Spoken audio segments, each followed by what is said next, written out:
It is said that the most important skill of an interviewer is to listen, because often the most intriguing part of a story comes from a comment that takes you in a direction you weren't expecting. That was true of a visit to a marine compass factory in Massachusetts, when a story about manufacturing turned into a story about love, loss, and redemption. A compass is a bit like a parent. It provides direction. It helps guide you to where you're going and reminds you of where you've been. But where do compasses themselves come from? If you think Newport or Marblehead or some other famous boating venue, you are off course. The largest marine compass manufacturer in the United States, with a 90% market share, operates out of this modest facility in Pembroke. This is where all of our dials are made, painted, magnets inserted. Meet John Sherman, the fourth-generation Sherman to own Ritchie Navigation. I grew up working on these benches. It was great. After schools, summers, my friends would come work here. It was just a lot of fun. I had family here. Literally and figuratively, with many employees having worked here for decades. We had someone work here from 1939 to 2005. Went to war in 40, came back, got his job back. The story begins in 1850, when Edward Samuel Ritchie began making compasses in Brookline at the behest of the U.S. government, which worried it was too reliant on overseas manufacturers. In 1910, John's great-grandfather, Lewis Sherman, began his own venture, Marine Compass Company in Pembroke. When Ritchie Compass faltered and came up for sale in 1951, the Shermans bought it, moved everything to Pembroke, and kept the Ritchie name. They jumped at it because the name was recognized worldwide.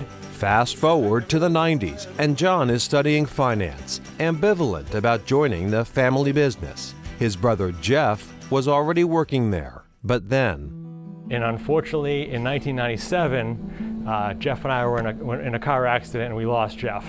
And it was then when I kind of had this calling to come here. And I thought it might have been because Ritchie needed me, but really what it ended up being was, I needed Ritchie.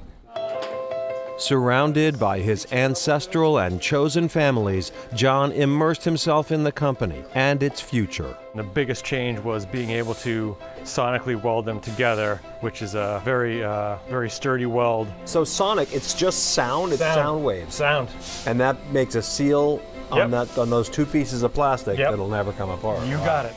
Innovating and evolving while also staying true to long-held core values. We're an old-fashioned company that it's easy for our customers to work with.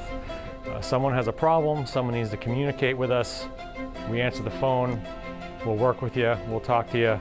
This is little compasses, little handheld compasses, little dash mount compasses, little flush compasses, little glow in the dark, tactical sailing. The list goes on. And while some of the materials have changed, the technology of a magnetic compass itself has proven remarkably durable. Drawn to magnetic north and suspended in liquid to dampen rotation and add magnification, a compass is, above all, reliable.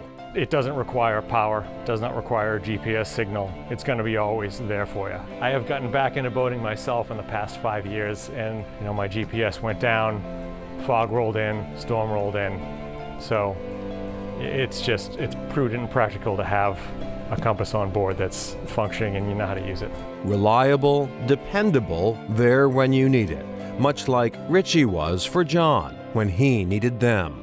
A fifth generation is on deck. John is a parent of teenage children and has his own thoughts on how to provide guidance. I'm going to let them find their heading and where they want to go. Spoken like someone who knows a bit about direction. John Sherman says business was a bit slow this year, but says he takes it all in stride. After all, Ritchie has been around long enough to have survived world wars, depression, pandemics, and much more. Ritchie has about 90% of the U.S. market share for marine compasses. They also do a big business overseas, selling their products in more than 100 countries.